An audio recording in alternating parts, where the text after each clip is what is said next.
wine growers at 9 o'clock. But before that, I've got an important announcement to make.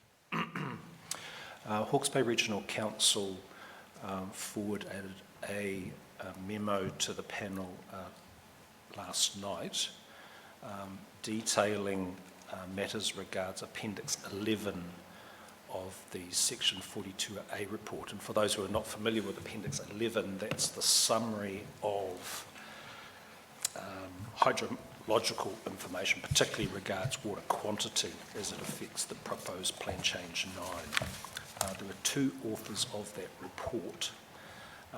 In the memo we received last night, the views and opinions of one of those authors, Mona Wells, have been redacted and deleted, and so we have received that memo last night. Not all of our members have read in detail the 30-something pages of it. There are over 100 changes to that memo, and it's the view of this panel after our brief conversation this morning that that does prejudice a number of submitters, not only who have submitted, but also those submitters who have prepared evidence and those who have not prepared evidence and are being heard at this hearing.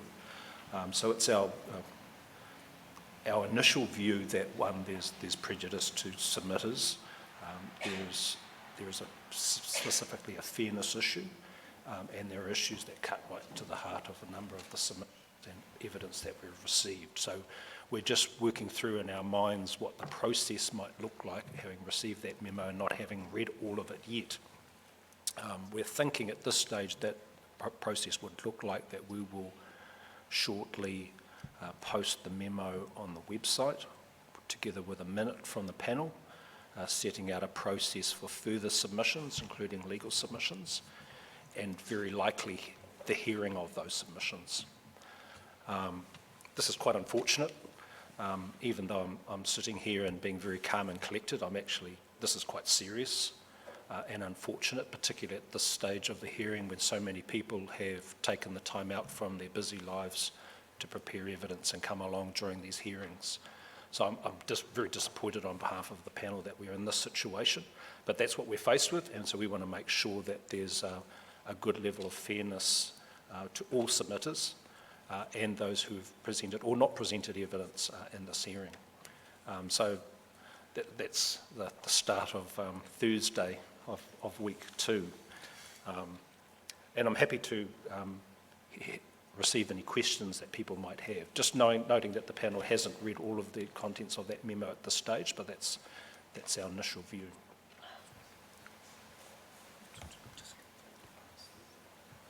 Well, kia ora koutou. My name is Shannon Johnston and I... Nice to meet you. Thank you.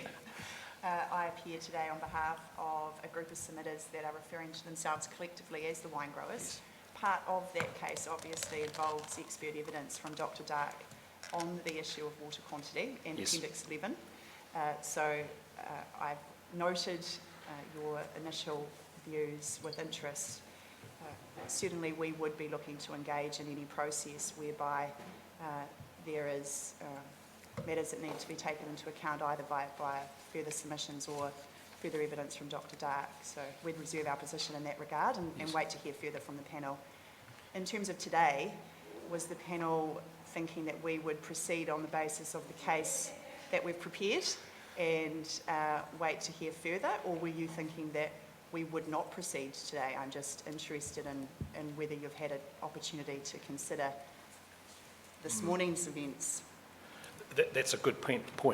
I've only conferred quite briefly with the panel in regards to what's happening today and tomorrow and the week after next. We were just dealing with the memo that was in front of us at this stage. We'd be happy to hear the evidence. We think the issues that you raise are pertinent to our deliberations, and so take your leave in terms of if you had a different view to that. Well, we're here and ready, so... Yes, I know, and all the effort and time and resources required to get everyone at the same place at the same time. My advice to the client would be that we proceed today. Our preference is to carry on hearing for today and tomorrow, and by which time we should have a minute and the memo on the website. Thank you, sir. Okay. Just to add one thing, I think probably the key thing that it may undermine or potentially relitigate is the 90 million cubic litre proposed limit on the aquifer. And actual reasonable I've use. only just been quickly scanning through it, but I think that is the main component in what we've received that would now be open to more doubt. And we've had lots of submissions on that, but that's based on that being in the 42A report. Well, thank you for that indication, sir. I can indicate that the actual and reasonable use definition and the interim limit are primary focuses of the wine growers who appear today with a case that focuses on water quantity and the allocation limits. So we will proceed on the basis of the information we have before us, but I am obviously reserving our position in all respects with regard to the response to the memorandum and recent events. Thank you.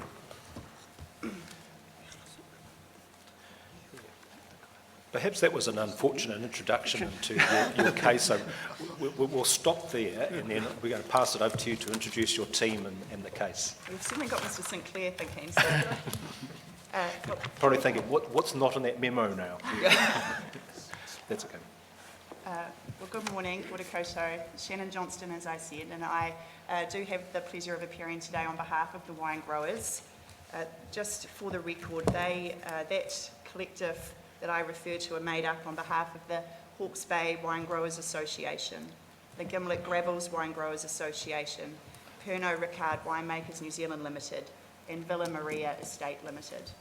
Hawke's Bay Wine Growers Association is an umbrella organisation that represents a number of wine growers within Hawke's Bay. I appear today with a number of experts and witnesses. Mr Jukic, who is giving evidence on the wine growing region of Hawke's Bay and also providing some oversight from a regional, national and international setting.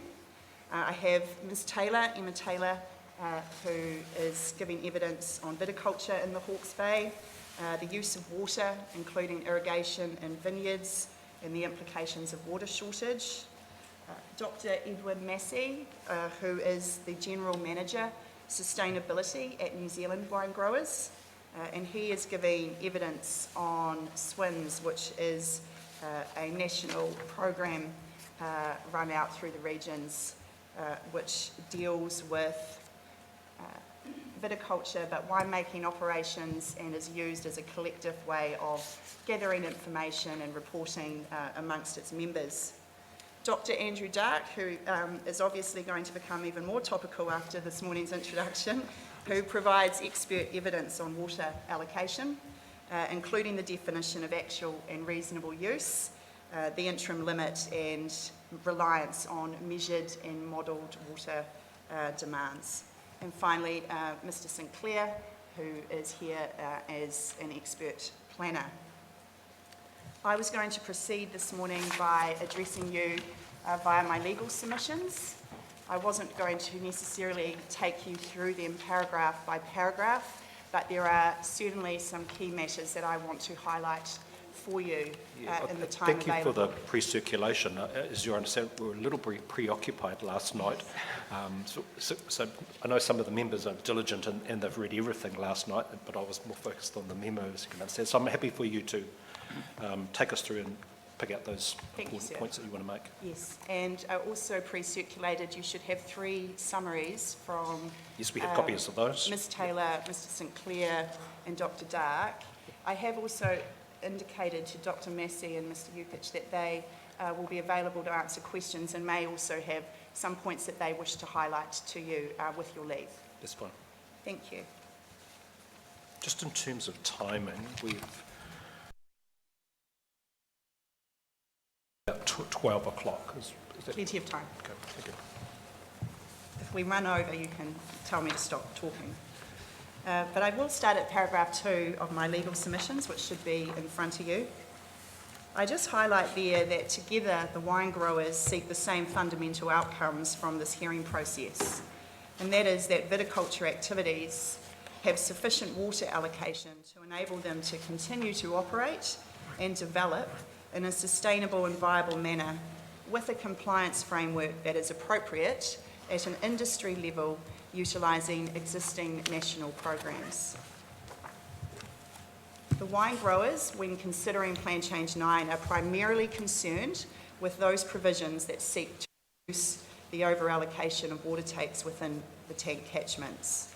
And I highlighted 3, that water allocation framework, where new water take applications are prohibited and existing water takes will be limited to the user's actual and reasonable water use. And that, to be fair, is the critical component of our presentation to you today. It is very much focused on that definition of actual and reasonable use and its relationship to the interim allocation limit. At 4, I highlight that wine growers are responsible water users. In many respects, the water quantity objectives of this plan change to reduce the over-allocation of water takes and effects of groundwater takes on stream depletion align with viticulture industry best practice. The wine growers are therefore generally supportive of the overall intent of the notified version of the plan change as it relates to management of over-allocated catchments. However, they are seeking a number of amendments to better reflect that intent or improve the plan change's workability for viticulture operations in this region. Against this background, I'm going to take the opportunity through these legal submissions to focus on a few key issues, and they're set out at 7.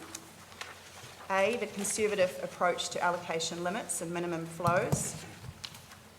The need for any actual and reasonable approach to accurately represent viticulture water use so as to avoid a substantial reduction, that is less than recent years, in the water available to grape growing operations, and to ensure sufficient allocation to meet current and future irrigation needs of those operations within the Hawke's Bay. I highlight the need for the policy approach to have regard to efficiency of water users within the tank catchments, with the net result that not all users will necessarily be treated the same.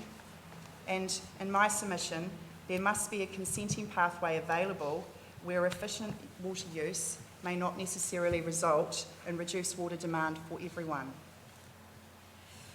We raise the issue of workability of requirements for farm plans, industry programs and catchment collectives when having regard to existing national programs. And that's the SWINS program that you would have read about through Dr. Massey's evidence, and he'll speak to further today. And in particular, we seek the alignment, or as Dr. Massey refers to, the equivalence between those programs and the requirements within Schedule 30.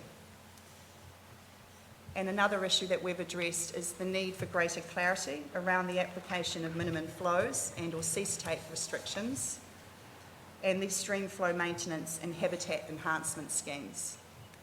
And with regard to that particular point, I do note that some of these issues have been addressed, either wholly or in part, through the Section 42A reports, both in first instance and the addendum.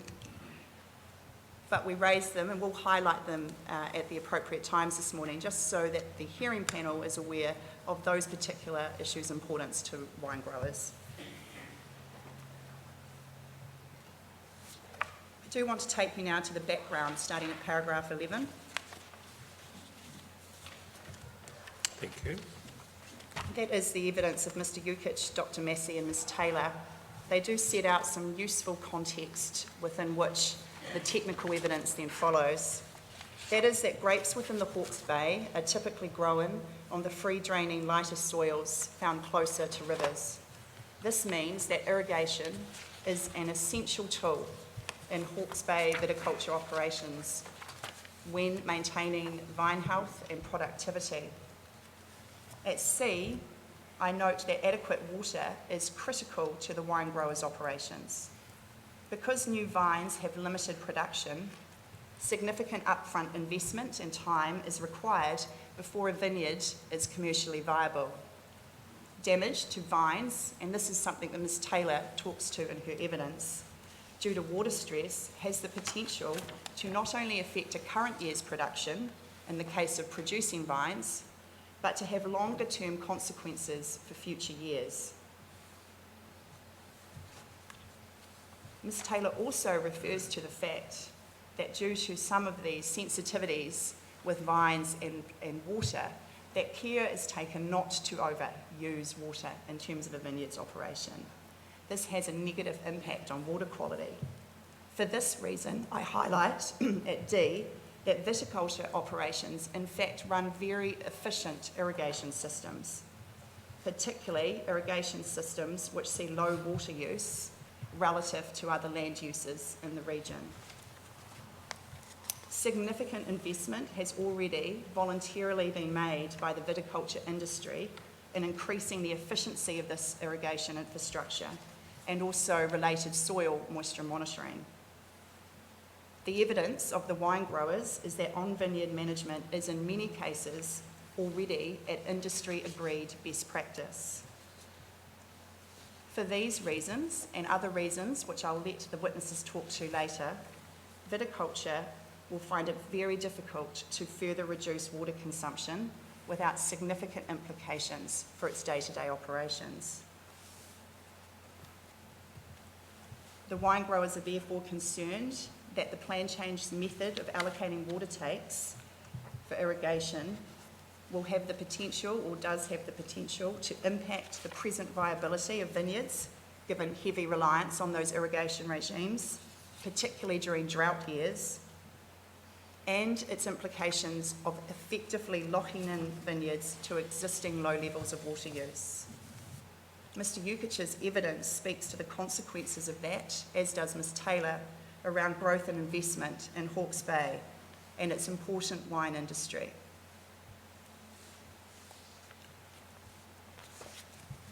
Turning to D in the statutory framework, I'm not going to spend very much time here. The panel's very well aware of that process. I note the opening submissions for the Regional Council traverse that in good detail. I do just note in terms of the National Policy Statement 2020 that I agree with the submissions of Mr. Conway. The NPSFM 2020 must be given effect to where scope exists in submissions, but scope will be determinative.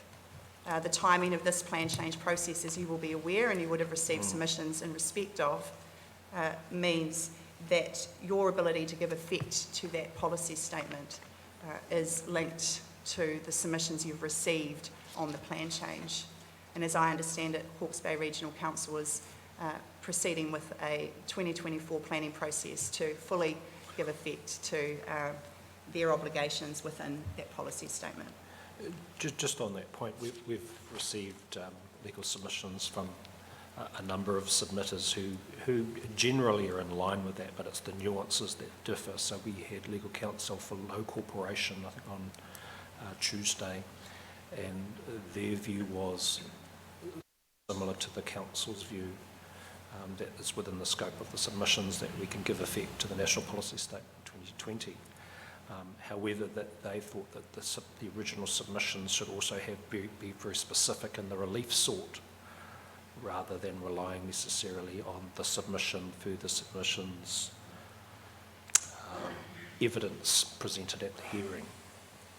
Well, I think that goes to the question of scope, doesn't it, Yes. sir? I mean, the question of scope, so from a legal test, requires us to have regard to that submission and how it's particularised. You can't go further than that. I think I have had the benefit of reviewing Mr. Robinson's legal submissions, and his general tenor seems to be that where there is a submission that is very broad and essentially is seeking the panel to give effect to the National Policy Statement 2020, full stop.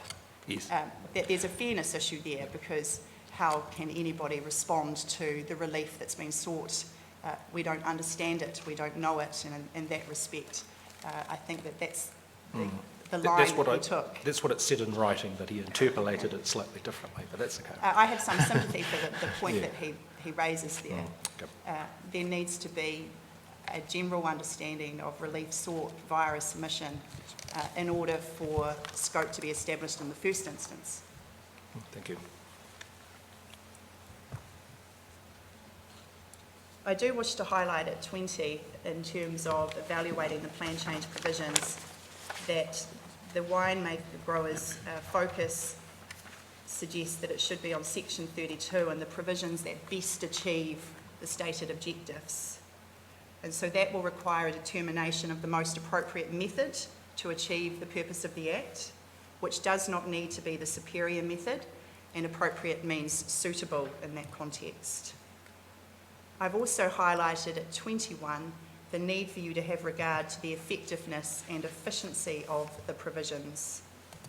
And that involves, in my submission, an assessment of the contribution of the provisions towards achieving the objective or fixing the problem, and also the efficiency of those provisions when having regard to the costs and benefits associated with their implementation. I draw your attention to these because in my submission at 22, when considering these factors and your obligations under section 32, if the purpose of the Act and the objectives of the plan can be met by a less restrictive regime, then that regime should be adopted. And in my submission, the refinements proposed in submissions and evidence for the wine growers, including changes to the definition of actual and reasonable use, and recommendations regarding greater flexibility for the efficient and sustainable use of water. In my submission, that represents the least restrictive regime and best achieves the purpose of the Act and the objectives of the higher order documents. Just going to that case that you referenced there at 12 and paragraph 22, Royal Forest and Bird Society versus Whakatane, is that the one regarding significant natural areas Yes, on the yes coast? it is. Okay. Yes. Yep. Thank you.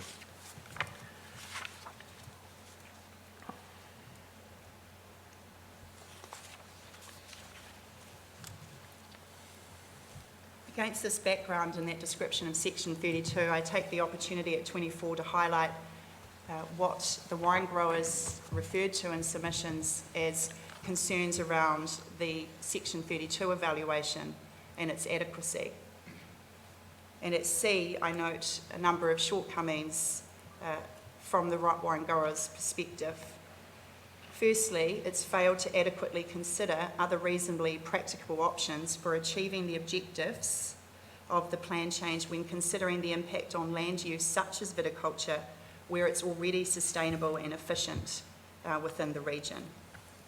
And to the contrary, the plan change proposes to make all activities involving water takes subject to the same allocation requirements, regardless of the character, intensity or scale of effect.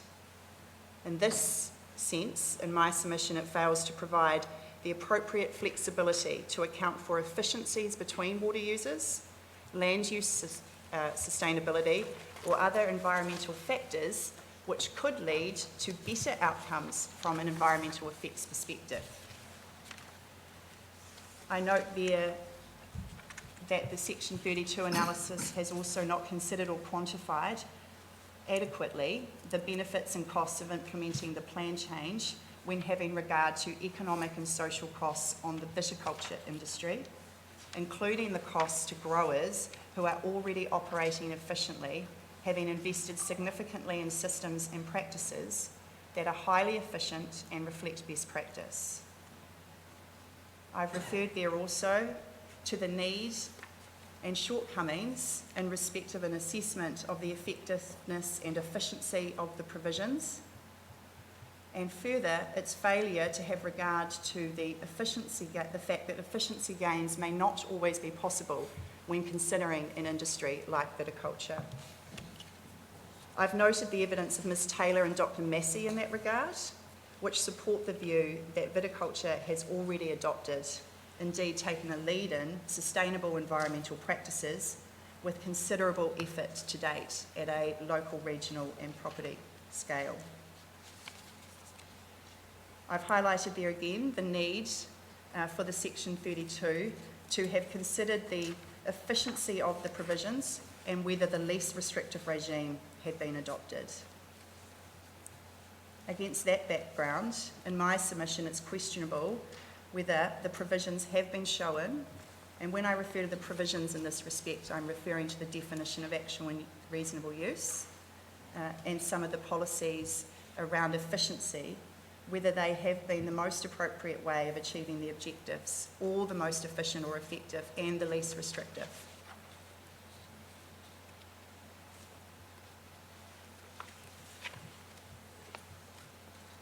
At 27, I've highlighted for you what was an issue for the wine growers in terms of a consequential amendment proposed to the actual and reasonable use definition, and that was the change that had been proposed from a maximum water use to an averaged annual amount. I've referred to it in this part of the submissions just to highlight for you if that change had remained, and I welcomed the response of officers in the addendum report which saw it revert to a maximum. But if that had changed, if that change had remained, there would have been obvious concerns for the wine growers around the absence of an evidential justification or any 32AA to support what was a significant change with very wide-ranging consequences. Turning now to actual and reasonable use. I've highlighted at 28 that the wine growers generally support the intent of plan change, and I've referred to that already. And what their driver is by being here today is to ensure the continued viability of viticulture and to ensure that the environmental outcomes sought are achieved at the lowest cost to the industry as well as the wider community. For this reason, the definition of actual and reasonable use is critically important. Presently, it provides for an interim water allocation. Presently, the plan change provides for an interim water allocation limit based on the best estimates of current levels of actual and reasonable use. Water takes that come up for renewal will be assessed against rules tank 9 and 10, which limit an allocation for a take in use to the actual and reasonable amount. The definition therefore directly impacts on the volume of water a vineyard can seek under the rules of the plan change. I've highlighted at 33 some of the key components of that definition from the wine grower's perspective. Firstly, actual and reasonable use cannot be greater than the quantity specified on the consent for renewal or any lesser amount applied for. This establishes effectively a sinking lid approach to water allocation. Secondly, the definition relies on a 10-year reference period when determining the maximum water use over those years from actual water quantity data. And finally, actual and reasonable use for irrigation takes is the least of either. For the purposes of these submissions, and you'll hear our witnesses speak of it today, we've referred to it as the least of either approach, but it is critical. That means that it's the least of either a maximum annual amount measured by accurate water meter data, or the quantity required to meet the modelled crop water demand as specified by IRRCalc or some other equivalent method. I start with the sinking lid at 34. That sinking lid approach is established through provisions that limit water quantities specified on the permit up for renewal.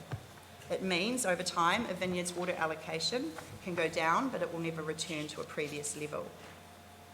The wine growers are concerned that this approach locks in existing viticulture activities to already low water usage without regard to atypical events that may impact on water use on a vineyard over any period of time.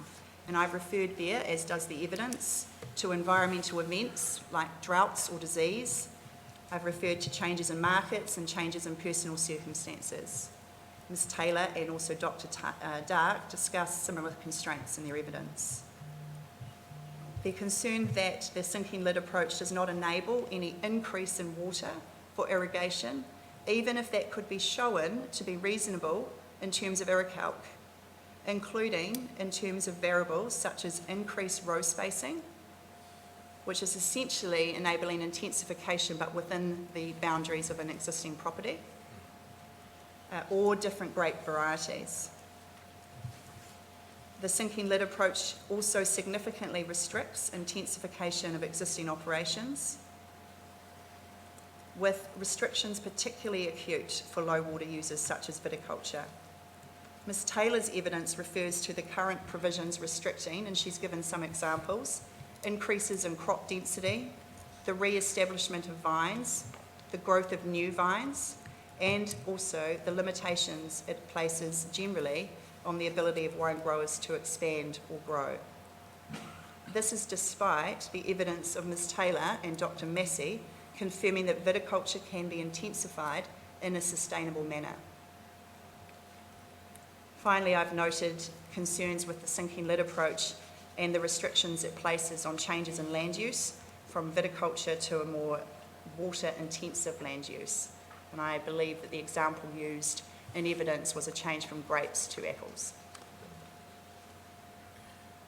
Although we've heard from Mr Apple yesterday, and equally they were saying they were special and being very efficient with their water use.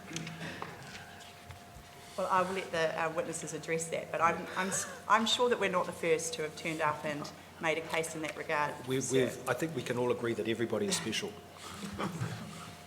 I think that the point that the wine growers want to make is that they are already operating at an extremely low level of water use. What they want to be able to do is continue to operate as they are today, but also take up the benefits of new technology, the new grape varieties, intensify their activities in a way that does not see environmental outcomes that are adverse, but still enables them to be viable and produce, and in that way contribute to this region's economy.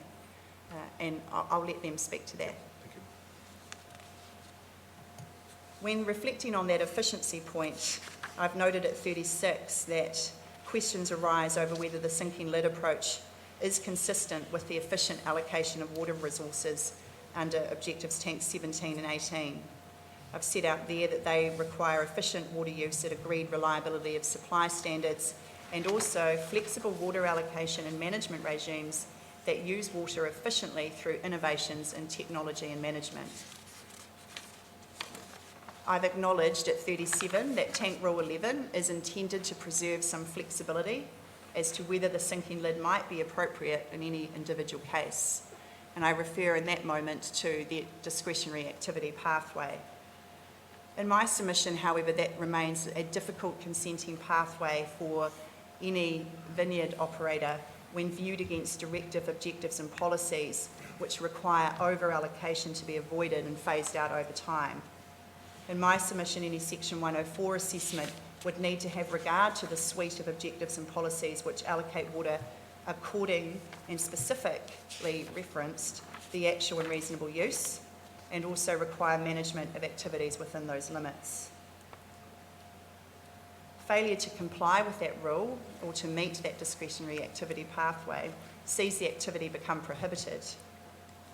Therefore, should the provisions not accurately capture actual and reasonable use, there is the potential for significant effects on individual vineyards.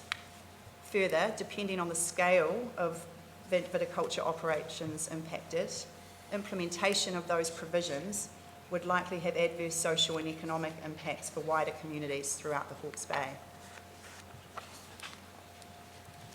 In my submission, given that viticulture is already efficient in its water use, given there has already been significant investment in irrigation and on-vineyard practices, an outcome which sees vineyard operations unable to intensify and develop in a sustainable manner would not achieve the sustainable management of natural and physical resources, nor would the provisions giving rise to that outcome be an appropriate or effective method of achieving the objectives of the plan change and the higher order plant framework. Therefore, in my submission, while an approach to water allocation based on actual and reasonable use can be appropriate, there is a need for the definition and related planning framework to allow sufficient water to address dry years, climate change, and enable increases in intensification where this can be shown to represent a more efficient use of water.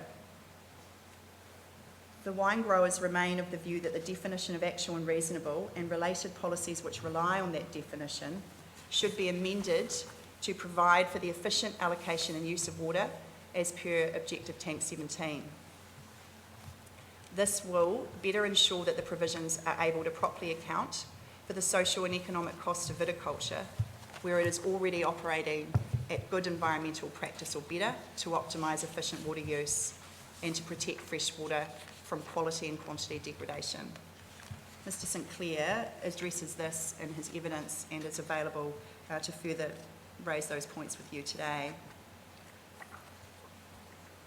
I'll return to this point later, but officers to date have not supported the changes sought by the wine growers with regard to the efficiency point.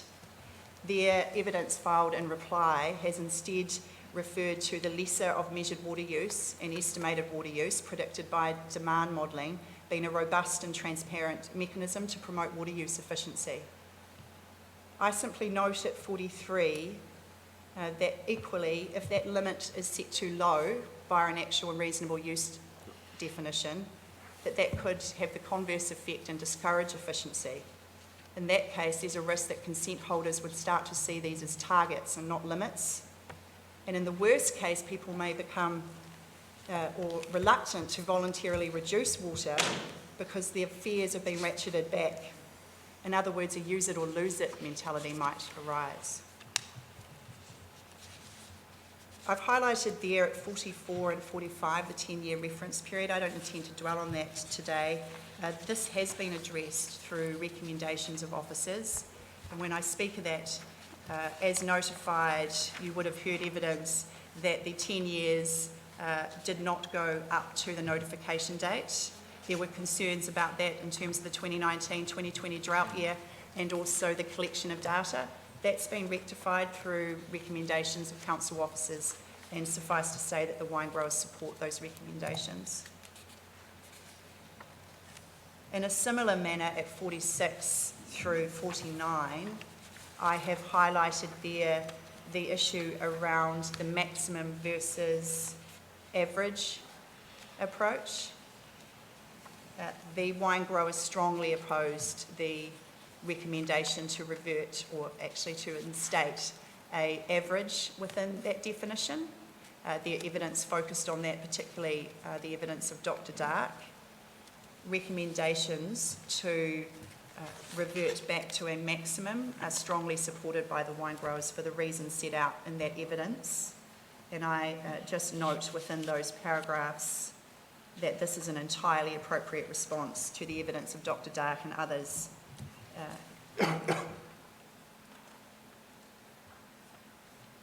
I do wish to spend some time, and I'm turning to paragraph 50 now, on the least of either approach.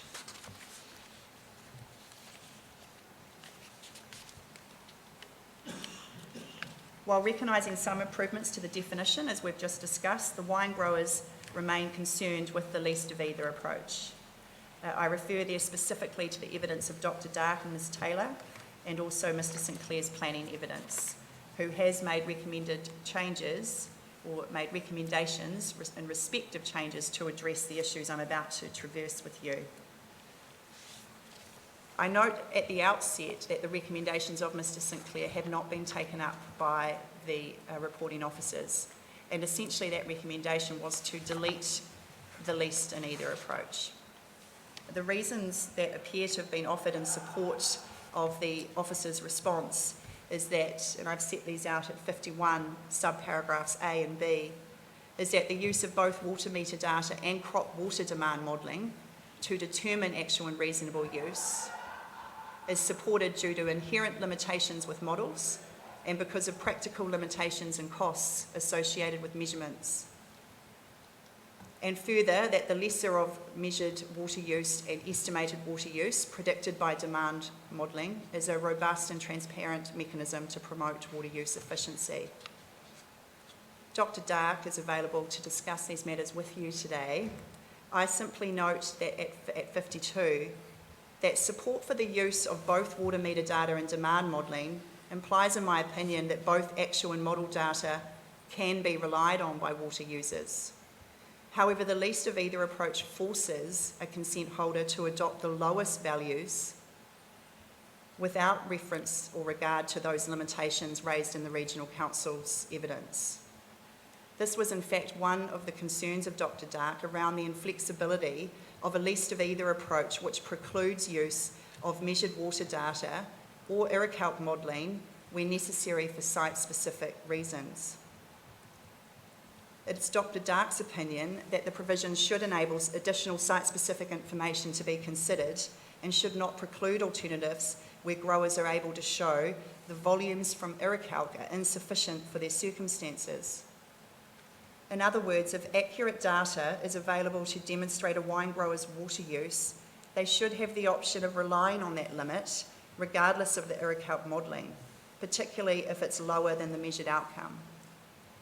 What I'm saying there is that essentially the least of either approach says whatever is the lowest, whether it's measured or modelled, you must adopt it. It doesn't have regard to whether or not the measured or modelled is accurate, has come from the best information, and it certainly at the moment doesn't enable a hybrid approach where you look at measured and modelled together, which seems to be the approach council officers have taken in arriving at the limits that they've discussed. At 53, I make this very point. It's now better understood that officers have combined modelled water use data with available measured data to give the best available estimate of water use over time. And I've referred there to the statement in reply of Mr. Waldron. In that case, similar to the points raised by Dr. Dark for the wine growers, I've queried whether the same logic should not extend to the definition of actual and reasonable use on an individual consent holder basis. For example, if a consent holder does not have the measurements from 2012-2013, and I understand that there will be evidence to you this afternoon around some of the limitations in the data held by viticulture operations, should they not be able to compare measured and modelled in the period that measurements exist for, and then use the modelled results to hindcast back? As it stands, the least of either approach precludes this option under the plan change. Now, I'm not the person to address you on this on a technical basis, and I'm going to invite Dr. Dark to talk to you about that later on. Sure. Thank you. It does, however, raise questions for me around the adequacy of that approach, and I do invite the panel to speak to Mr. St Clair about his recommendations on how that might be addressed through the definition. Turning to the interim limit, this is under section F. Yes, and well, this is an interesting, Yes. this is an This cuts to interesting the point chase, of the doesn't it? submissions. Let's hear your view. Yes. Well, the interim limit was raised through evidence for the wine growers. In particular, there were questions around the data relied on to establish the limit. However, my submissions focus more on the suggestions that there should be a reduction in the interim allocation limit. This includes submissions by iwi suggesting that actual and reasonable use should be defined by reference to the lowest annual take in the 10 years prior. I'm not aware of any technical expert evidence or any section 32AA to support that position. And my submissions are that the panel needs to be cautious when viewing those statements and those submissions in that context, because any decision needs to be based on evidence, as the hearing panel will be well aware, and which is why you That's are noted. grappling with the very issue that has come to your attention overnight. To avoid doubt, the wine growers have always opposed the lowering of the interim allocation limit. It was a further submitter on the submissions of iwi and others in that respect. And I also note at 56, in Dr. Dark's opinion, the maximum approach is the most likely to be representative of the long-term actual and reasonable water use at a 95% reliability level, provided that the measurements are representative of an activity's long-term water use. And so when I'm speaking there, I'm referring to the fact that you have been invited to look at the lowest annual take in pulling the data together to set the interim limit. Dr. Dark's view is that the maximum is the most representative. Otherwise, I really would feel much more comfortable, Sarah, if we could reserve our position in respect of further submissions on that interim limit. It is a live issue for the wine growers and one that we would be better placed to address once we've taken stock of that memorandum and your position. Thank you. Yep. Turning to industry programs, and I am nearly at the end. The wine growers support the use of farm plans, catchment collectives and industry programs to deliver farm plans at an individual, industry and on a collective basis. However, evidence and submissions for the wine growers have maintained the view that Plan Change 9 and Schedule 30 should better recognise current industry programs which are already in place and operating around New Zealand. Dr. Massey's evidence explains the approach of SWINS, which aims to ensure good or best agricultural practice in the viticulture industry by setting standards often above the regulatory minimums, consistent with UN Sustainable Development Goals. As it stands, Dr. Massey reports on an incredibly high participation rate in SWINS across New Zealand as a way to collate, monitor and report on vineyard practices, including vineyard and winery water usage. The wine growers have sought to ensure through this process that the ability of growers to use SWINS on an equivalent basis with council requirements is recognised through the plan change so as to gain efficiencies in delivery of farm plans and related environmental outcomes. In short, the wine growers, particularly at a national level, don't want to see their growers having to replicate across two systems reporting on farm practice outcomes or vineyard practice outcomes.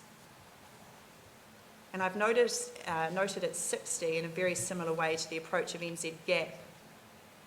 SWINS and Dr. Massey supports the wine growers in seeking, and this is quoting from Dr. Farrelly, in seeking a recognition pathway in Plan Change 9, which delivers the same environmental outcome by recognising the standards assurance framework systems and processes of, that should be NZ GAP, not SWINS, as an alternative to the direct council pathway for the development and implementation of farm plans. It is understood that this point represents the equivalence issue that officers have queried in terms of Dr. Massey's evidence. For this reason, Dr. Massey and the wine growers welcome the efforts of officers through this process to make Schedule 30 more accommodating of the national program. And I know it is something that Dr. Massey does want to recognise, that there have been efforts to improve the workability of Schedule 30, and that includes most recently changes to see less frequent auditing for low-risk land use systems, the provision for third-party auditing, and more reporting detail. So those are all positive changes that are welcomed by the wine growers. In my submission, the residual concern for wine growers remains, and it's best summarised by a comment in the addendum report, which was that with some adjustments, SWINS could be an appropriate program to be considered under the plan.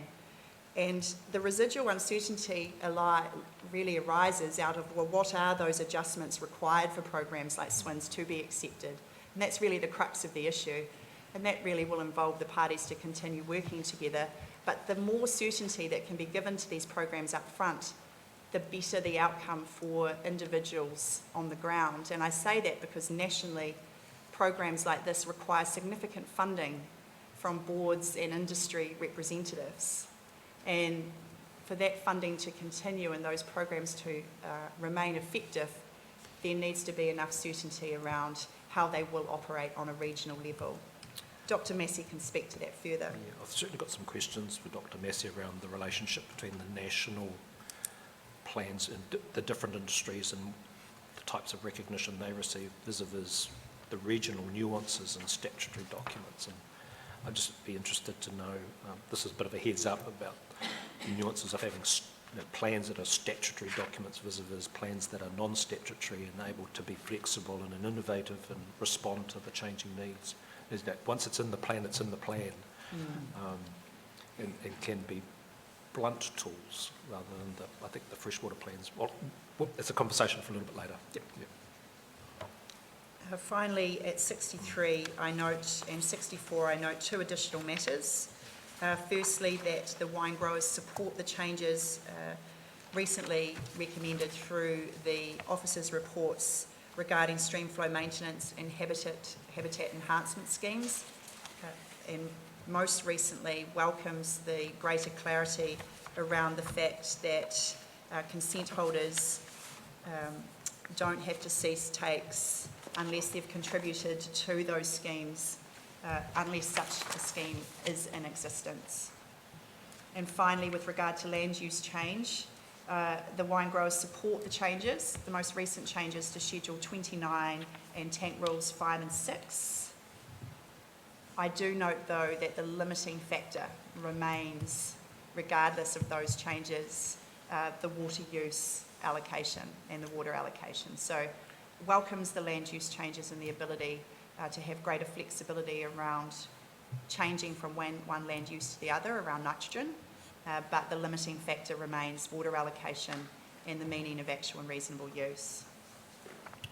Otherwise, at I just set out there and reiterate the relief sought by the wine growers, including at B, the further amendments to the definition of actual and reasonable to allow for regard to be had to that efficient allocation and use of water. And I can perhaps, after the witnesses return to that point with Mr. Sinclair, he and I have been discussing how that might be implemented within a change. Thank you. Otherwise, those are my submissions. Excellent. Thank you, Ms Johnston. Have we found one little stretch? Do you want to ask some questions? If you like. We'll see if we've got any questions regards to the legal submissions before we get into the presentations. I've got a couple. Yeah. In terms of our analysis under section 32AA, is the objective of the MPS FM 2020 relevant to that analysis? You mean the overarching objective? Yes. To the extent, yes. You still need to attempt to give effect to that statement to the extent that you can make changes via submissions. Thank you. As I understand the evidence of council officers, though, that objective has been met by this plan change. Second question, and this is really one for Mr. Sinclair. Have any of your, and I'm not asking for an answer now, have any of your constituent submitters, and I've just checked the wine growers one and they don't, commented on the relationship between Rule 11 and Schedule 31? Because if they have, I would like to ask Mr. Sinclair some questions on it, please. It's a matter of whether it's in any of those other submissions. I've checked Mr. Harding's. It's not in that, but I haven't checked the others. Thank you. That's all. Thank you, Ms Johnston. If you'd like to call your... Thank you. Just so I can provide some clarity to them before they get underway.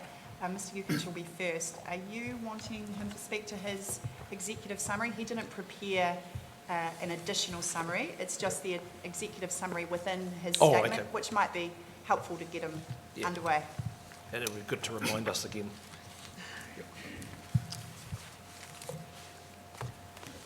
Good morning. Good morning. So Fabian Yukich, I'm on the Deputy Chair of New Zealand Wine Growers, and I'm also Chair of the Environment Committee, so I've been involved with the SWINS program for many years. Just the wine industry in New Zealand is a significant contributor to the economy, and Hawke's Bay is the second largest region. So not only do we earn exports, we're the sixth largest exporter, we're quite big in providing downstream employment, because we take a raw material, which is the grapes, we turn that into wine, and we package it. And part of the process also involves tourism, because people visit the wineries and the celladors, so significant investment both in vineyards, wineries, packaging plants, and also tourism facilities. Hawke's Bay's got some unique advantages in terms of being able to ripen quite a number of different varieties. It's very highly regarded in terms of quality. It's our second largest wine growing area, and there is land available for expansion. Wine grapes, as we've heard already, are relatively low water users, low emitters of nitrogen and phosphorus. And in Hawke's Bay, we've got investment from all the large wine companies, as well as medium wine companies and small boutique companies, so right across the range of different wine companies. And there's been indication from quite a few of these companies they wish to continue to invest in the wine industry. So that investment's required in the vineyard to replace existing vines as they grow older, to redevelop into new varieties as they become popular with people, and also to intensify, particularly as technology becomes available. There's the opportunities to intensify, and that's a big win for the environment, because wine being such a low water user and a low emitter of nitrogen and phosphorus, it means that we are getting a benefit to the economy without a bad thing happening with the environment. So that does require quite a fair bit of money to be spent. To redevelop a vineyard could cost up to $60,000 to $80,000 a hectare.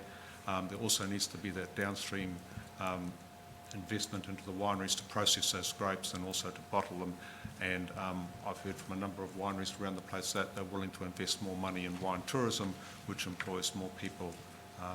But the one thing that they do require to be able to make that investment into their infrastructure, be it in the vineyard or the winery, is certainty around water use. And as we've heard, there's things that happen in terms of drought years. The water needs to be available. If you're replanting new varieties, and as Tyler will talk about that, you also need more water to get those vines established. So what we're really asking for is, first of all, to have enough water to do that, and then to have some certainty around that. So that's in summary of my evidence. Thank you. See if we've got any questions.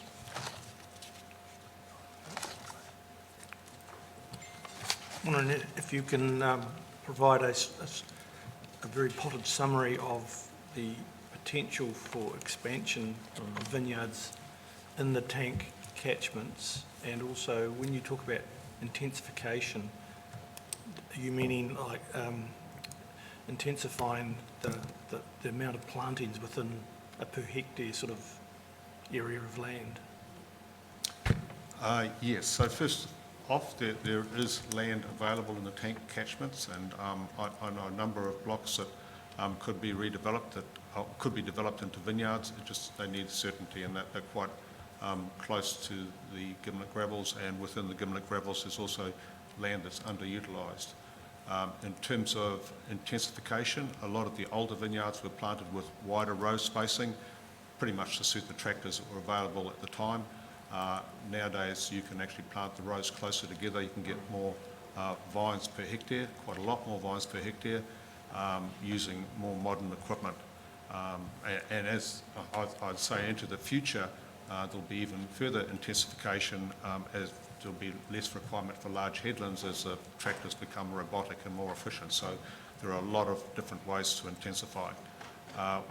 In terms of different varietals that as people tastes change, some of those varietals may require more water than the existing varieties that are out there, but typically in the Gimlet Gravels, for instance, there's no water holding capacity in the land, so it does need security of water. So the soil structure is the main driver in terms of how much water is required? Yeah, one of the big advantages, and it is in as Tyler's evidence of having these free draining soils, is we don't put too much water onto the grapevines, and too much water means that there's too much growth that goes into the leaf and not enough into ripening the berries. So being able to control the amount of water in those free draining soils is a big positive for quality. And in my evidence, I mentioned the fact of the number of awards that Hawke's Bay wines have won, both locally but also internationally, that really helps put New Zealand onto the map. So that control of water into the vines is quite important. But I suppose the negative aspect of that is that you don't have any water holding capacity. You need to be able to put irrigation onto those vines just to keep them alive. And in a drought year without sufficient water, worst case scenario is the vines will die. And that means that no one would want to invest in a vineyard if they've got the possibility of something that they've invested $80,000 a hectare in developing, the vines die. So that's quite important for the wine industry. Thank you. Just in a similar vein, I had a couple of questions. I'm interested because Ms Taylor sets out quite a useful beginner's guide that was certainly for me in regards to the life cycle of the vineyards, specifically to each of the vines. I'm just interested in knowing what's the time frame for development of a vineyard from, say, scratch. So it might be an area of land that's fallow, but it might be also land that has a particular land use and you're changing the land use. What's the time period required for setup? Well, it's quite complex really, because first of all you have to get the vines, and they're grafted vines, so you've got to order the vines and pay for the vines, and then typically you could take, before you're getting an economic crop, it could be 3 years, so there's quite a period of time. There are ways to bring that forward, but also factors about not being able to get the vines, and depending on what the climate is like in those particular years, you'd say average around 3 years before you're getting something that's economically viable. Okay. And just in terms of the viticulture industry in the Hawke's Bay, are you able to give me a sense of what the maturity of the industry might look like in terms of number of hectares, like where you are currently and where you think the industry might get to it at a later date?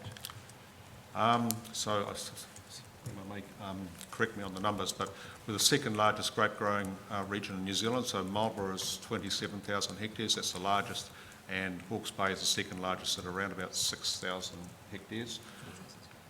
Oh, sorry, 4,700, I'm just being corrected. Marlborough's run out of land, and the New Zealand wine industry continues to gain its reputation around the world, and there's an unmet demand for our wines. So we could actually grow a lot more grapes, make a lot more wine, and the world will still buy those. I mean, they see us as being a very sustainable producer of wine and also high quality. So if you look at where Marlborough is and where Hawke's Bay is, I mean, we could grow towards that scale. And to actually be viable as an industry, you actually do need scale, because when you market your wines, Marlborough's got an international reputation. Hawke's Bay, being a lot smaller, still got an important quality reputation, but to actually get that economy of scale to truly grow, you'd want to be somewhere between that sort of 5,000 hectares and the 27,000 hectares. So there's you'd say just about unlimited way to grow if you can find the suitable land and have security of water supply.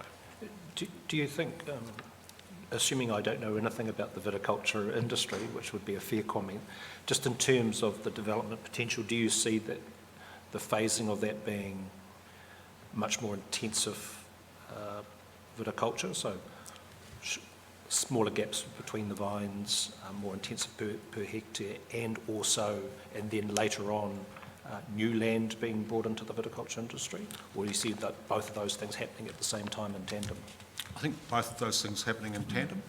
I mean, the viticulture industry is definitely a long-term industry, just in terms of the amount of money that you need to invest not only in the vineyard, you need an equal investment or a bigger investment in the wineries to produce those grapes. So, and then you need to make the investment in marketing to make sure that people buy the grapes. So long-term investment and intensification and new land are happening hand in hand.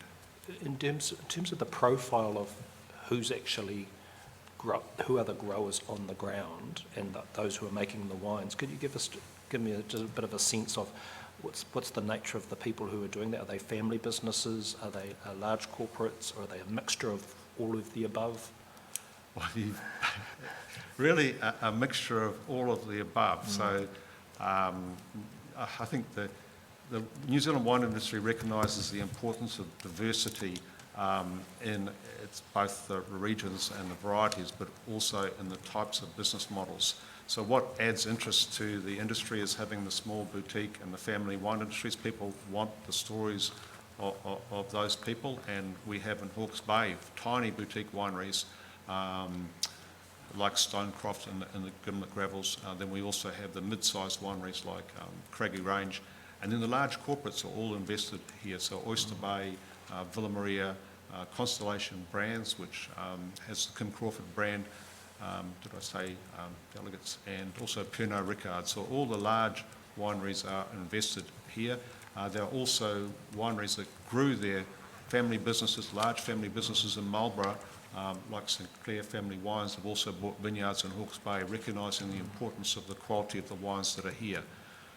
So yes, right across the board, there is investment in the wine industry in Hawke's Bay. Thank you. I just want to follow on to this conversation you're having here about, I mean, wine growers seem to me to be largely around long-term family investment, right? I mean, families get into the wine business, Yep. and they kind of stay in the wine business for generation after generation. Is that Well, I'd say my grandfather planted grapes in the 1930s. My father was in the industry, and my son's in the industry. So yeah, I'd say that yeah, and there's a lot of examples around that in this region as well, where you have multi-generational families that they stay in the industry. There's a lot of positive things about the industry that draw people into it, and people who get involved, I've found over my lifetime, tend to stay, and then their children get involved as well. It always seems like a very interesting industry to be in. But in your view, what is it that might in fact deter people from getting into the wine growing business? I think it's a lot of hard work, and that does deter some people. It's a difficult question for me. I think if you look at it from a business perspective, the amount of investment that's required. So it is a very, very long-term game. You don't come into the wine industry to make a quick dollar. So you really do need to be prepared to be there for the long term. You do need to put up with the fact that the climate's going to give you something, or the weather in a particular year will give you a different result every year, and sometimes those results can be disastrous. So people who are after a quick dollar probably will not get into the wine industry. That would be my experience. And those that do soon get out. They go somewhere else, wouldn't they? Yeah, they would. Yeah. Pretty much, yeah.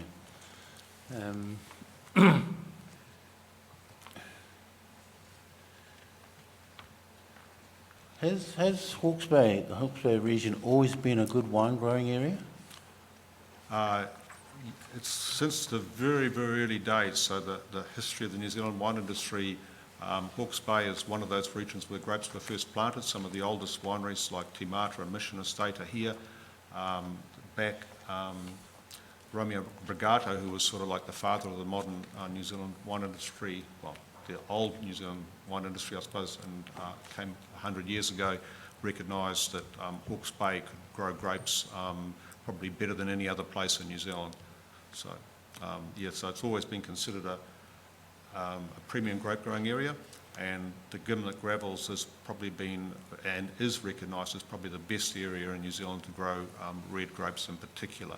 But also, you know, Hawke's Bay grows some amazing Chardonnays that have got very high international recognition, and there's quite a bit of Sauvignon Blanc grown here, which is the big variety that New Zealand is famous for.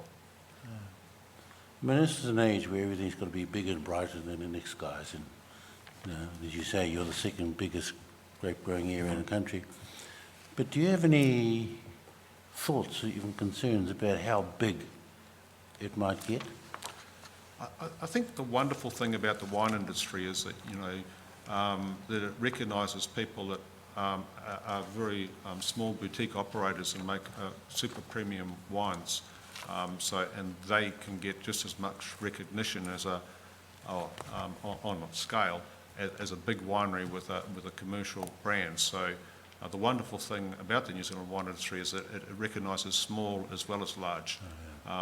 Large has been important to New Zealand for the growth, in that those large companies have got distribution in the United States, in the UK, and Europe, and they've actually helped create the New Zealand footprint through their ability to access that distribution. But also, I think the stories often come from the small boutique operators who are selling wine for a very, very high price per bottle. Right, yeah. Thank you very much. Just one more question. I think in response to the chair, he asked the question, what's the future shape of Hawke's Bay wine growing? And you said Marlborough had run out of land. And I'm always surprised when I go up the Wairau Valley, for instance, just how high up the contours are. And I'm aware that Hawke's Bay has expanded, say, onto Crownthorpe terraces, which must be 150 or 200 vertical metres up as well. Is there much potential for further development of the industry within Hawke's Bay in terms of the land that will grow high-quality grapes? Yes, there is. I mean, and you know, I've been approached by real estate agent only in the last month with several hundreds of hectares in a region close to here with land that's available for grape growing. So the real estate agent came to me to see did I know anybody that would be interested in planting grapes in that area, and that will rely on security of water supply. So yes, there is quite a bit of potential for expansion here still, and then further south in central Hawke's Bay, of course. But you know, the idea of a region is that, you know, Hawke's Bay is the name, and you know, both close into the tank catchment, but also spreading out from the tank catchment, is that you get that scale of the name, but also the processing facilities. That they need scale to operate effectively as well. So further south, for instance, there might be potential as well. Yes, but I think the employment would probably come to here in terms of a lot of the processing would be in this region, and also the packaging. We've received submissions from many landowners who have a diversity of land uses. So even, for example, we have sheep and beef farmers who are also doing annual cropping and a number of other diverse land uses, and others that have apportioned particular land uses based on the suitability of their soils and other aspects or their particular expertise. My perception is the viticulture industry is particularly focused on grapes. And I'm just asking a question, is my perception correct that those who are in this particular industry are 100% focused on vineyards? It varies across the country, so depending on which region you go into. So Hawke's Bay is very, you know, centred on the gimlet gravels, yes, where that is the most suitable land use for a variety of reasons. So it would appear that in Hawke's Bay that the grape growers are solely grape growers, but as you get into other soil types and that, you know, people will have a diversity of uses for the land. So, but you know, when we sit here in Hawke's Bay and think about it, yes, a lot of the people are solely grape growers. Yep, thank you. That's all our questions. Thank you very much. I thought that Ms Taylor might be appropriate next. Want me to read? And we have a summary here too. Yes, your direction, sir, asked summaries to be read. Yes, that's fine, thank you. The evidence that I'll be reading today addresses how the plan change allocates. We might, No, there's no need to push the button, but if you can Okay. just move the microphone towards you. Is that better? Yeah? No? Okay. So, That's great, thank you. my evidence today addresses how the plan change allocates water for irrigation and how this has relevance to viticultural activities that rely on irrigation. So irrigation is important for viticulture in Hawke's Bay. Just under 80% of Hawke's Bay vineyards area in Hawke's Bay is irrigated, and 90% of all water use in our sector is used for either irrigation or frost protection. So of the vineyards that use irrigation, about 95% of this water is applied by drip irrigation, which is the most efficient method. Viticulture is a responsible water user because over-irrigation of grapevines has a negative impact on wine quality. Grape growers are careful to irrigate the vines only when they need it and to put only enough water to continue fruit development and ripening, but not enough to harm the crop through disease pressure or slow down ripening. This means that in a wetter year, irrigation use on vineyards is reduced. Most vineyards in New Zealand use drip irrigation to make efficient use of water and also to reduce evaporative losses. Drip irrigation is suited to vineyards as it does not introduce extra humidity into the canopy and it reduces the chance of fungal diseases occurring. Irrigation is primarily scheduled using soil moisture probes or vine water status monitoring to ensure water is only applied when the vines require it.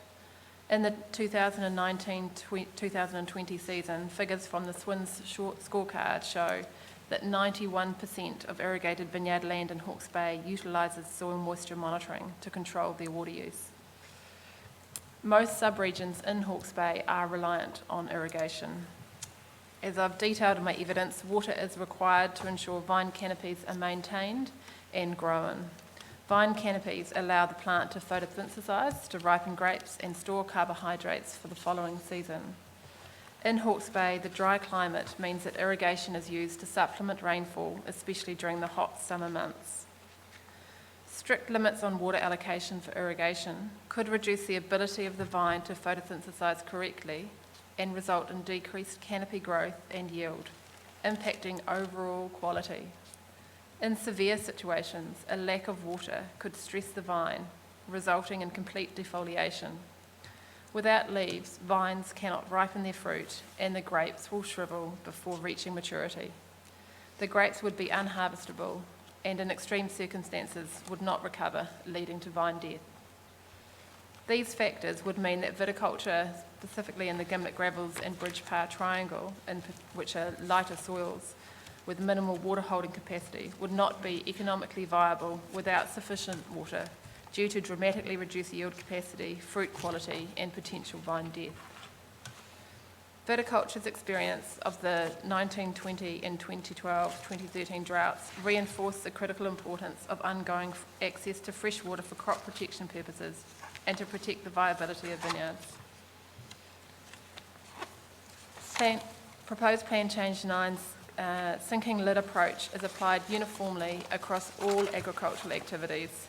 It does not account for specific agricultural activities that are already efficient water users, such as viticulture. My evidence explained that viticulture is a low water user, nutrient leaching activity compared to other land users that have naturally high water use and leaching or have lagged in implementing good practice. The sinking lid approach has the flow-on effect of limiting viticulture to its current water use, which prevents expansion within property boundaries through intensification and the change of land use to meet market demand, climate change or scientific improvement in growing grapes. I addressed the definition of actual and reasonable proposed within Plan Change 9 in evidence with a view to explaining some of the practical limitations and consequences. At the time of writing my evidence, the actual and reasonable definition would not allocate enough water to wine growers to irrigate their crops and particularly in times of drought. This has significant effects on vine productivity and could ultimately damage vines.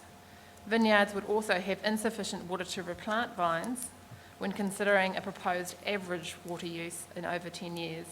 I am aware that the Council officers have recommended through an addendum to the Section 42A hearing report that the definition of actual and reasonable be reinstated to a maximum water use rather than average over the 10 years preceding the 2nd of May 2020.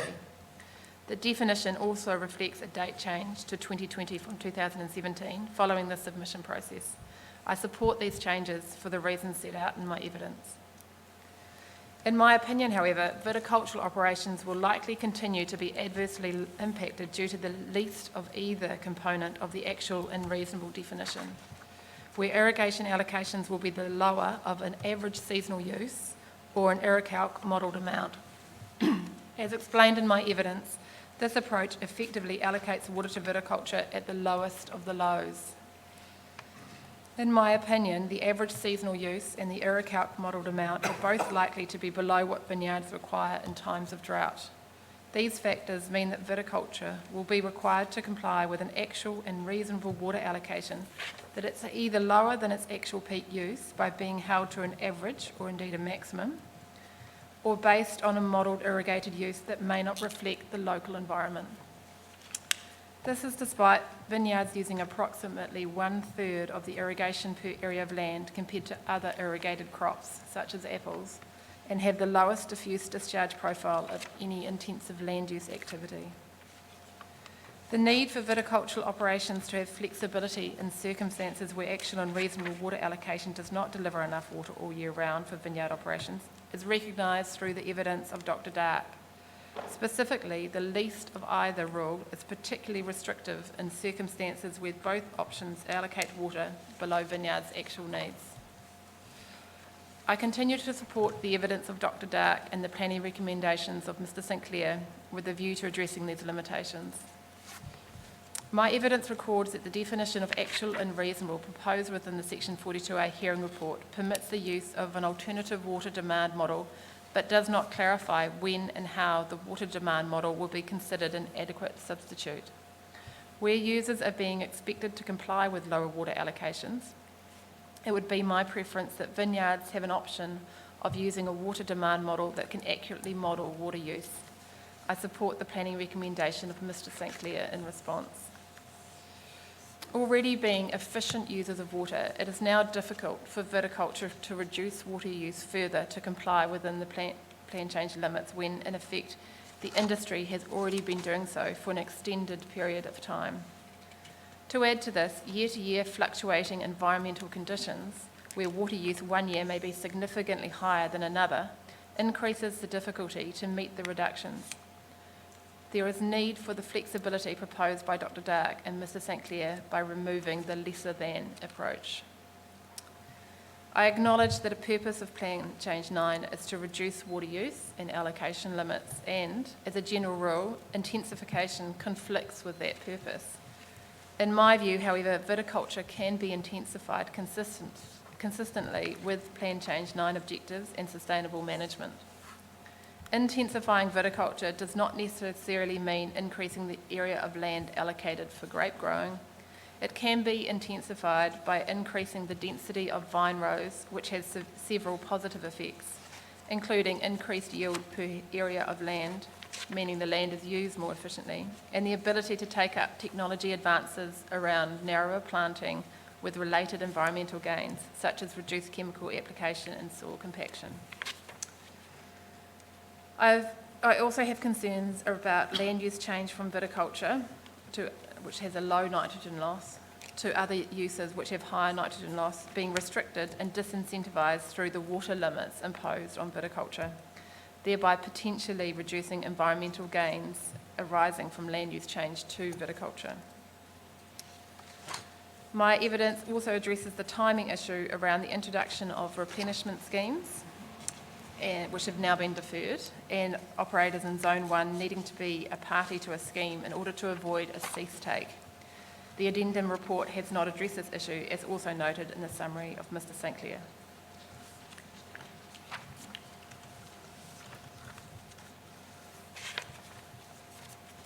Thank you. We'll see if we've got any questions. We'll start down. Bo, did you have any questions? No. I suppose, just looking at the issue of actual and reasonable, and thinking aloud, which is always a bit dangerous, but the shift to the maximum amount is measured over that 10-year period, and that allows you to account for particularly dry years when abstraction and irrigation was greater than other years. Does that not run the risk of, as you're moving forward in time and you're perhaps intensifying your operations or expanding them, does that not run the risk that the maximum amount becomes the average amount used in a year?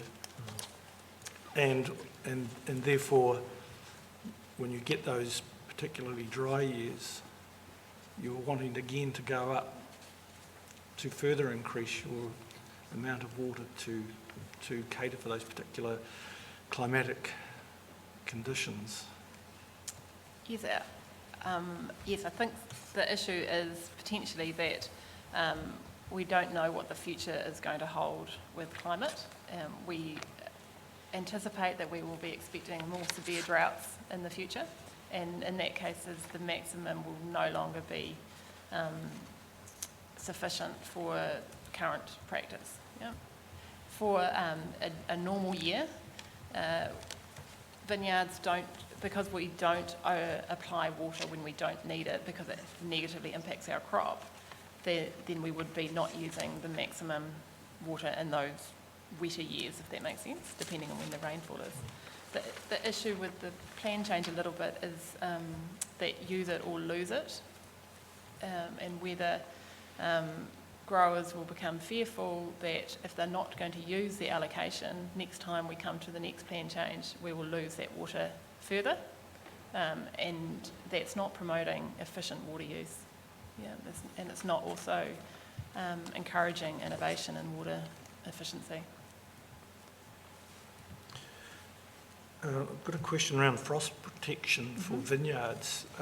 Can you give me a feel for how much water is required for that operation versus for irrigation? It's a lot more water. A lot more water. Yeah.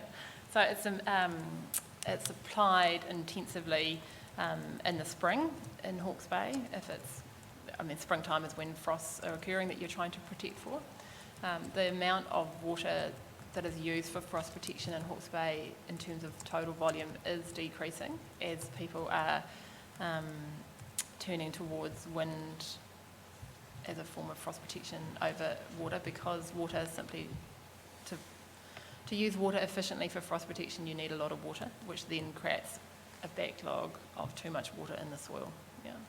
So in the past, water has been granted for frost protection to growers because we are using it in spring, normally when there's plenty of water available in the system.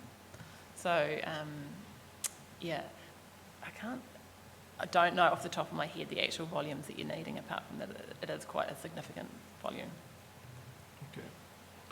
Just on that same question, are you able to identify what particular innovations are in the pipeline for frost protection? Yeah, so you'll see when you drive past a lot of vineyards in Hawke's Bay that they do have windmills for frost protection. There are two types of frost that you can have. Yep. So there's one frost is formed by the ground cooling and the hot air rising, which creates an inversion layer. When you have an inversion layer or warmer air above the ground compared to at the surface, those wind machines can be used to actively control frost because they're pushing the warmer air down into the vineyard. Yeah. There are a few sites in Hawke's Bay where those inversion layers don't exist, and that is when you need to use water for frost protection. So we can also get the very odd event where you get a large cold air mass that comes down and there's no inversion layer anywhere, and in those instances only water is used. Yeah. But the technologies with wind machines has meant that more vineyards have gone under wind machine frost protection than water frost protection of late. Thank you. Your evidence in chief, paragraph 37, you refer to a report by Clothier and others, and I was just wondering if you can explain the sentence there where that report showed vineyards were a net positive land user, returning more than 100 millimetres of water to the aquifer than extracted for irrigation. I didn't. Yeah, and it's because, so that was Brent Clothier's wording, talking about how the water that you get between rainfall and irrigation filters through the soils because we're on lighter soils. When we're applying our irrigation, even though we're trying to only apply what the vine needs, we are still applying some water that actually then filters through and gets directly returned to the aquifer.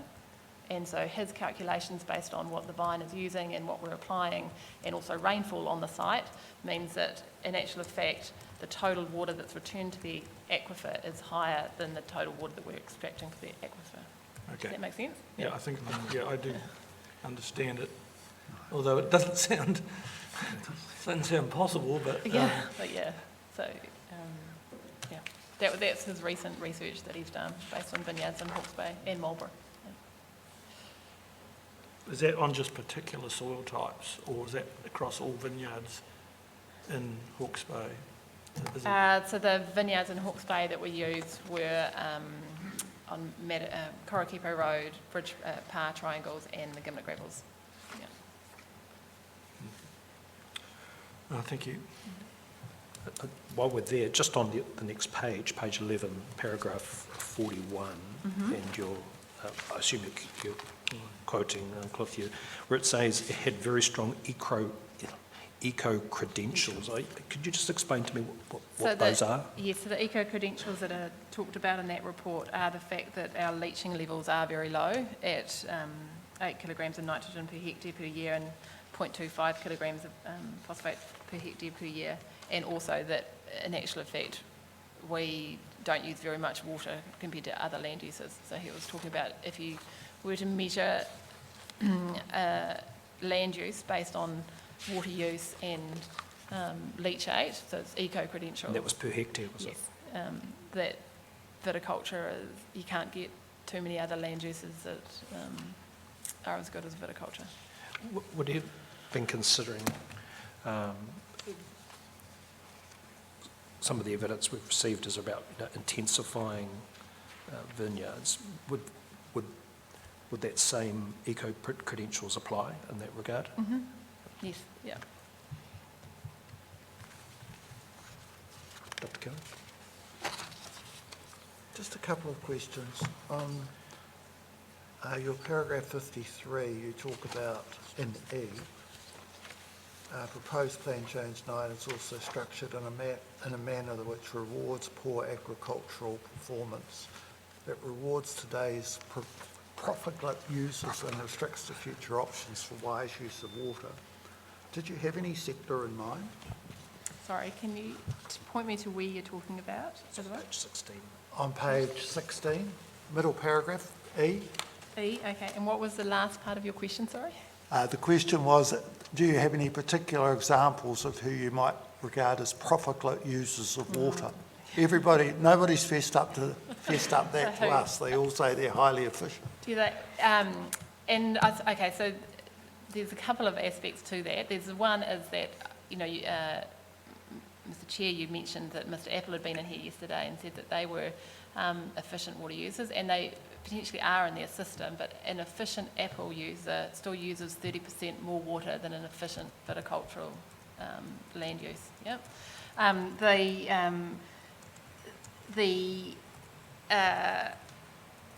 The reference here is for those land uses that are applying water regardless of plant need. Yep. And we've all been past a block that's being irrigated, and the irrigation seems to be coming out onto the road rather than onto the crop that it's trying to irrigate and stuff like that. So those kind of practices is probably what I'm more referring to. My second question, when you refer to Zone 1, you're referring to the Nauroro specifically, not the Tutukuri? Correct, yes. Do you have any estimate of the area of vineyards that would be affected by that zone delineation? Or does anybody else, and if not, can it be provided, at least a ballpark figure? Because it does restrict those particular takes to the minimum flow in the Nauroro. Yes. And so being treated, and I've got no idea of the effects it has on the vineyard sector in terms of area. If that can be provided, that would be really helpful. We can find that information. Yeah. Thank you. Yeah. And also perhaps the number of vineyards affected. I know that some of them will be on the boundary, so to speak, but just some idea of the area. And perhaps also it would be helpful to know the particular number of bores affected by that proposed restriction with Zone 1. Thank you. That's all my questions. Just going back to paragraph 50, this is on page 14. You've just quoted a 2003 study by Steve Green as regards plant density, and I was just wondering if there were any more recent studies that we should be aware of, or any studies that have been done since that time that verify those results. No, I couldn't find any recent study. I was trying to, when I was preparing this evidence, I was trying to find data from actual vineyards that have currently been replanted, but because it is, because there's seasonal variation in how much water you use, it's actually really hard to compare that. So I used his study, but yeah, it sounded right in terms of, you know, that's what the intensification does, is that you're putting in a lot more vineyards. So in this case, it was 24%, but actually only using 10% more water. Yeah, So in your view, that's that's pretty right. accurate. Yeah. Okay. Thank you. We don't have any further questions. Thank you very much.